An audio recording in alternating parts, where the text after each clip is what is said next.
बबलू पांचाळ साहेब यांना विनंती करतो की त्यांनी सन्मान्य केसरकर साहेबांना चार पुष्पगुच्छ देऊन स्वागत करावं। त्यानंतर आदरणीय खासदार बागणे साहेब यांना सुद्धा चार आणि श्रीफळ देऊन त्यांच्या ठिकाणी स्वागत होते। आलेल्या सर्व मतदारांचं पुन्हा एकदा हार्दिक स्वागत। अशीच एकजूट, अशीच एकता आपण येणाऱ्या 20 तारखेला ठेवायची आहे। करणारा, सर्वसामान्य गरीब माणसाला न्याय देणारा आणि तुमच्या प्रश्नासाठी सातत्यानं झगडणारा एकनाथजी शिंदे साहेब यांच्या नेतृत्वाखाली एक सर्वसामान्य माणूस, सर्वसामान्यांचा आणि आपले पालकमंत्री आदरणीय दीपक केसरकरजी, दिगंबर नाईक, महेंद्र पाटील, आमचे कवाडे, जयजित कवाडे, शंभूराजे या ठिकाणी येऊन गेले आणि आताच सुखदेव तात्या सोनवणे, रवी गव्हास असतील, आमचे गौतम भाऊ असतील, सर्वच जण या व्यासपीठावर सर्वच मान्यवर, कारण सर्व एक परिवारातले सर्व सदस्य आणि महाराष्ट्र नगर मधल्या माझ्या परिवाराच्या सर्व सदस्यांचं मी या ठिकाणी स्वागत करतो, धन्यवाद मानतो। आप्पा तुम्हाला सांगतो की या ठिकाणी मी नगरसेवक होतो आणि जे नगरसेवकाची सुरुवात या ठिकाणी झालेली आणि या लोकांनी मला महाराष्ट्र नगरातल्या प्रत्येक नागरिकांनी नेहमीच मला आशीर्वाद आणि सहकार्य केलेलं आहे। 2014 असेल, 2019 असेल, या दोन्ही निवडणुकीला आपण मला खासदार पदाचा बहुमान दिला आणि माननीय पंतप्रधान नरेंद्र मोदीजींच्या नेतृत्वाखाली काम करण्याची संधी आपण दिली। शिवसेना प्रमुख बाळासाहेब ठाकरे यांचं स्वप्न साकार करण्याची आपण मला संधी दिली, त्याबद्दल मी आपल्या सर्वांचा धन्यवाद मानतो। आता 2024च्या निवडणुकीला पुन्हा एकदा आपला आशीर्वाद घेण्याकरता मी या ठिकाणी आलेलो आहे। ही 2024ची निवडणूक आपल्या सर्वांच्या दृष्टिकोनातून अत्यंत महत्वाची आहे, कारण महाराष्ट्र नगरचा एक वेगळं नातं बांधत आहे। महाराष्ट्र नगरने मला राजकीय यश प्राप्त करून दिलेलं आहे। महाराष्ट्र नगरमधूनच नगरसेवक स्टँडिंग कमिटी चेअरमॅन खासदार पदाचा बहुमान या ठिकाणी मला मिळालेला आहे। म्हणून 2024च्या निवडणुकीत माननीय पंतप्रधान नरेंद्र मोदीजींनी जे विकसित भारतचं स्वप्न आपल्या समोर ठेवलेलं आहे, ते विकसित भारतचं स्वप्न एक शब्दापुरतं मर्यादित नाही, तर विकसित भारतामध्ये आपल्या कुटुंबाचा पण विकास आहे, आपल्या परिवाराचा विकास आहे, आपला महाराष्ट्र नगरचा विकास आहे। हा संपूर्ण त्याच्यात एक मिशन आहे, एक विजन आहे आणि ते पूर्ण करण्याकरता आपल्या सर्वांचा आशीर्वाद सहकार्य पाहिजे। विकसित भारतची संकल्पना माननीय पंतप्रधान नरेंद्र मोदीजींनी आपल्या समोर ठेवलेली आहे।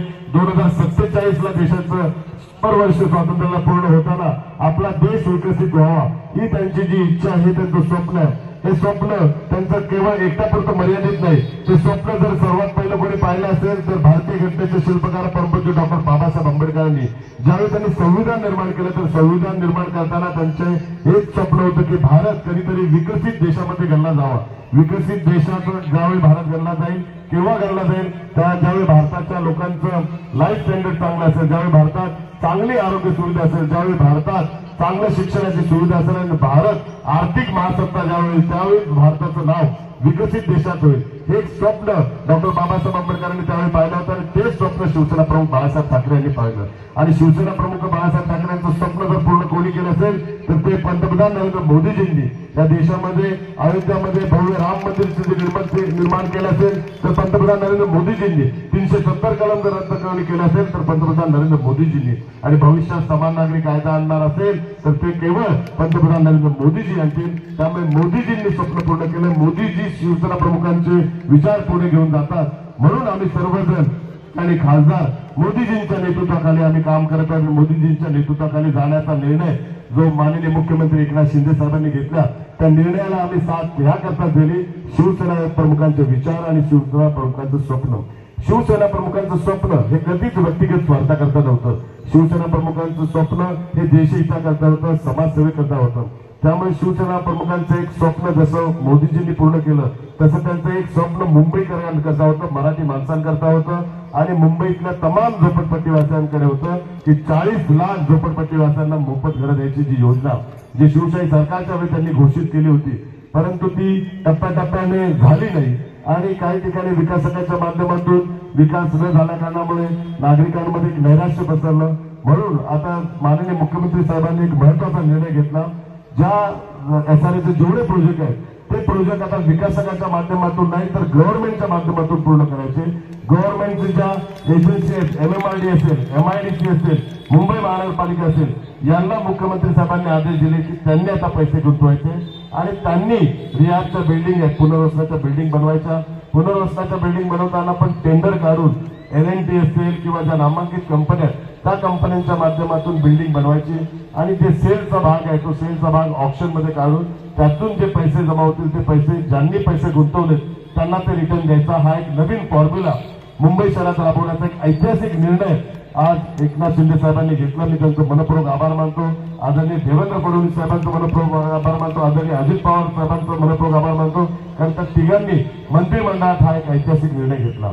आज महाराष्ट्र नगरच्या बाबतीत नगरसेवक स्टँडिंग कमिटी चेअरमन असताना कित्येक या लोकांच्या ज्या मागण्या होत्या त्या मागण्या पूर्ण करण्याचा मी खासदार झाल्यानंतर सर्वतोपरी प्रयत्न केला.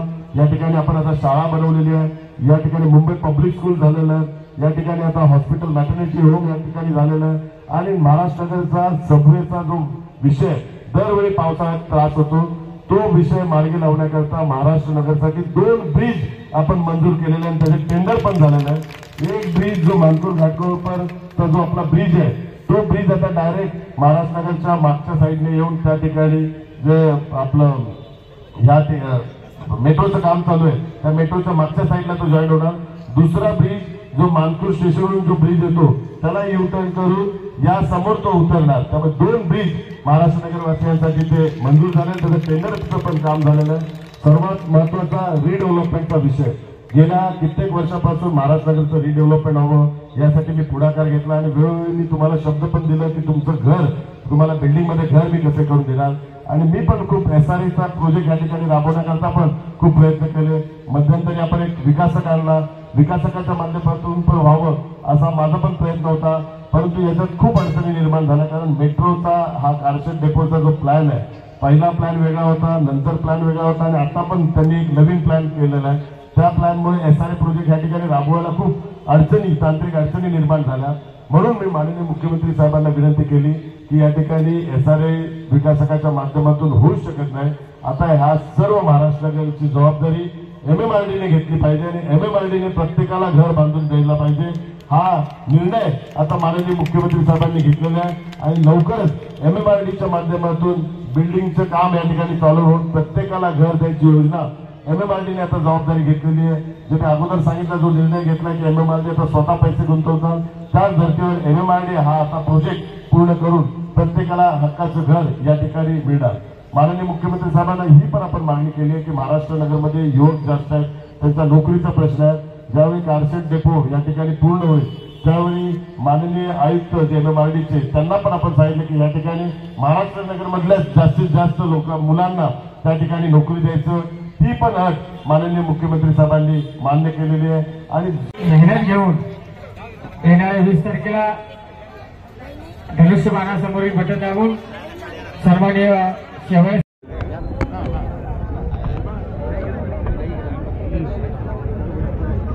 साहेब काय सांगणार आहे. प्रत्येक सभाला साहेबांची गर्दी होतात. काल मुख्यमंत्री साहेब आज दीपक केसरकर साहेब आणि सर्व स्थानिक नेते आणि हजारो कार्यकर्ता उपस्थित असतात. काय सांगणार आज महाराष्ट्र नगरमध्ये ही जोरात सभा झालेली आहे.